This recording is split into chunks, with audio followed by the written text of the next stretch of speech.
नहमदुहु व नुसल्ली व नुसल्लिमु अला रसूलिहिल करीम अम्मा बाद फ़अऊज़ु बिल्लाहि मिनश शैतानिर रजीम बिस्मिल्लाहिर रहमानिर रहीम।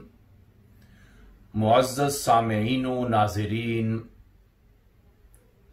मख़सूस शराइत के साथ कुर्बानी के दिनों में अल्लाह ताला की रज़ा हासिल करने की गरज से हलाल जानवर के ज़बा करने को कुर्बानी कहा जाता है। कुर्बानी हर साहिबे निसाब पर वाजिब है। जो ज़कात का निसाब रखता हो उस पर कुर्बानी करना वाजिब है,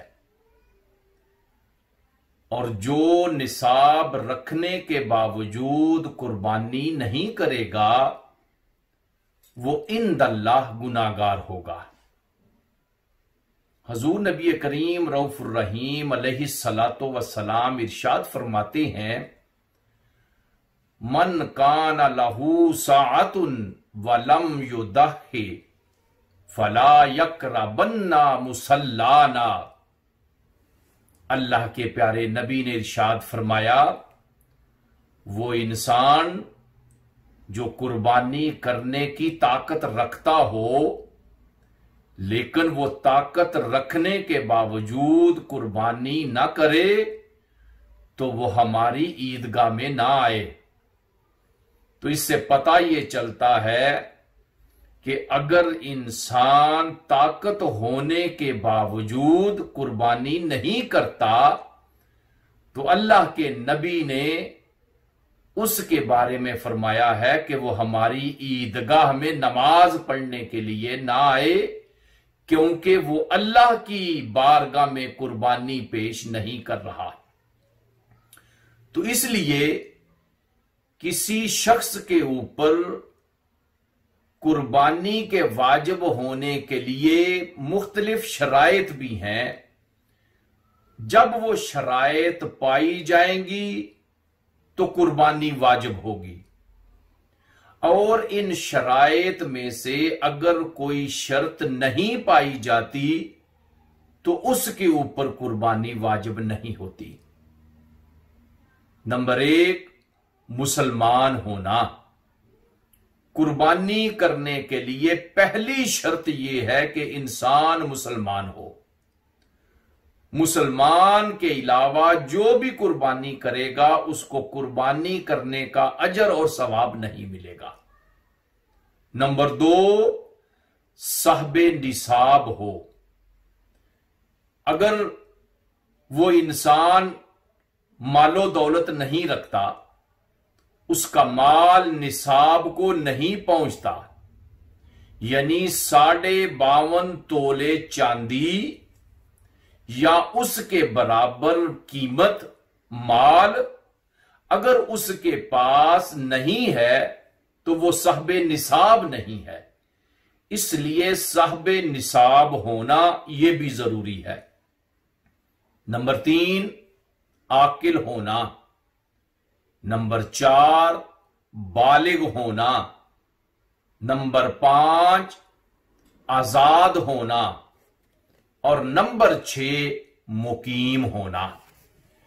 जब ये 6 शर्तें पाई जाएं तो कुर्बानी करना वाजिब है। और जब इंसान इनमें से बाद शराइत ऐसी हैं कि उसके अंदर नहीं पाई जाती, मिसाल के तौर पे वो इंसान मुसाफिर है, तो मुसाफिर के ऊपर कुर्बानी वाजिब नहीं, लेकिन वो मुसाफिर होने के बावजूद अगर कुर्बानी करेगा तो ये मुस्तहब है। जिस तरह ज़कात साहिबे निसाब मुसलमान पर अलग अलग लाजम होती है, मर्द हो या औरत हो, जब मर्दो औरत में कोई भी साहिबे निसाब हो जाए तो उनके ऊपर ज़कात लाजिम होती है। तो इसी तरह हर साहबे निसाब मर्द और औरत पर अलग अलग कुर्बानी वाजिब है। बाद लोग पूरे घर की तरफ से एक कुर्बानी का बकरा ज़बा कर देते हैं। हालांकि बाजुकात घर में बहुत सारे अफराद साहबे निसाब होते हैं और वो बकरा ज़बा करते वक्त किसी का नाम नहीं लेते, उस कुर्बानी को किसी एक के साथ खास नहीं करते, तो उन सब घराने की तरफ से एक बकरे का ज़बा करना किसी की तरफ से भी वो कुर्बानी नहीं होगी, क्योंकि बकरे के हिस्से नहीं किए जाते। तो जब तक बकरे में एक इंसान को खास नहीं किया जाएगा तो वो किसी की तरफ से भी कुर्बानी शुमार नहीं की जाएगी। इसी तरह बाज लोग हर साल नाम तब्दील कर देते हैं। मिसाल के तौर पे एक साल वो शोहर के नाम पे कुर्बानी करते हैं, दूसरे साल वो बीवी के नाम पे कुर्बानी करते हैं। हालांकि वो दोनों मियां बीवी साहबे निसाब हैं, तो ऐसा करना भी ठीक नहीं है, बल्कि उन दोनों मियां बीवी के ऊपर अलग अलग कुर्बानी करना वाजिब है, क्योंकि वो दोनों के दोनों साहबे निसाब हैं। तो घर में जितने अफराद भी साहबे निसाब होंगे उन सब की तरफ से अलग अलग कुर्बानी की जाएगी। और कुर्बानी एक ऐसी चीज है कि जिसके बारे में अल्लाह के प्यारे नबी अलैहिस्सलातु वस्सलाम ने बड़ी ही फजीलत बयान की है। बल्कि अल्लाह के प्यारे नबी सल्लल्लाहु अलैहि वसल्लम ने मदीना तैयबा में 10 साला जिंदगी में हर साल आप 2 कुर्बानियां करते थे। एक कुर्बानी कर कर अल्लाह के नबी अर्ज करते, मौला मेरी तरफ से यह कुर्बानी कबूल फरमा, और दूसरी कुर्बानी करके कहते, ऐ मेरे मौला मेरी उस गरीब उम्मत की तरफ से कुर्बानी कबूल फरमा जो कुर्बानी करने की ख्वाहिश तो रखते होंगे लेकिन उनके पास मालो दौलत नहीं होगा। तो हुजूर नबी करीम सल्लल्लाहु अलैहि वसल्लम ने अपनी मदनी जिंदगी में हर साल 2 कुर्बानियां की थी।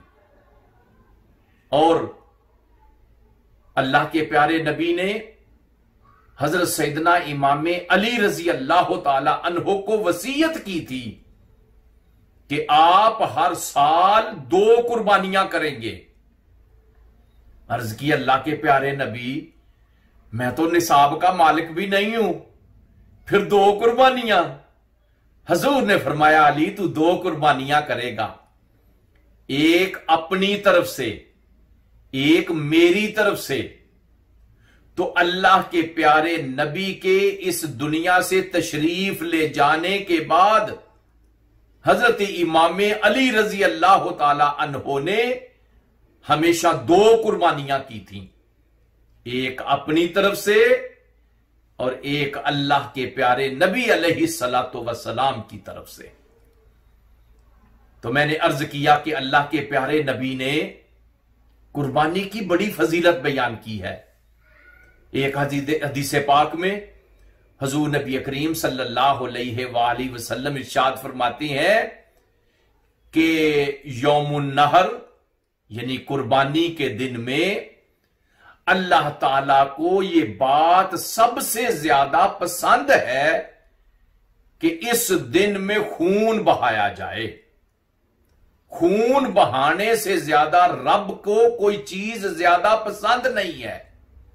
और फरमाया जब क़यामत का दिन होगा तो वो कुर्बानी का जानवर अपने सींगों के साथ, अपने बालों के साथ और अपने खुरों के साथ आएगा।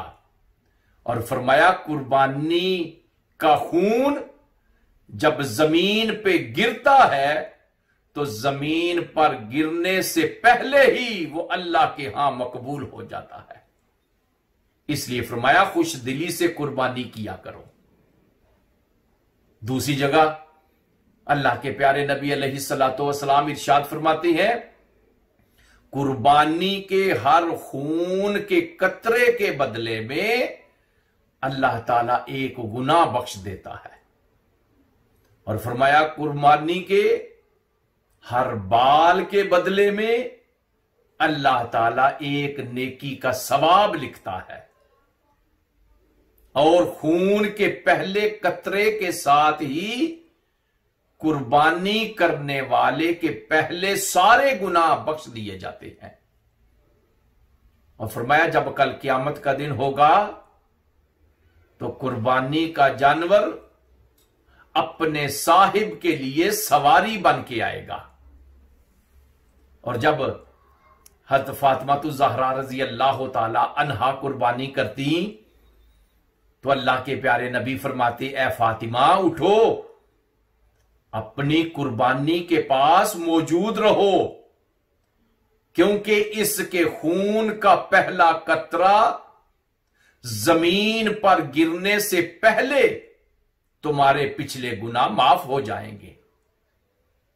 हज़रत फातिमा ज़हरा रज़ियल्लाहु ताला अन्हा ने जब सुना, अर्ज की, अल्लाह के प्यारे नबी, ए मेरे अब्बा जान, ये फजीलत हम अहले बैत के साथ खास है कि ये आम मुसलमानों के लिए भी यही फजीलत है?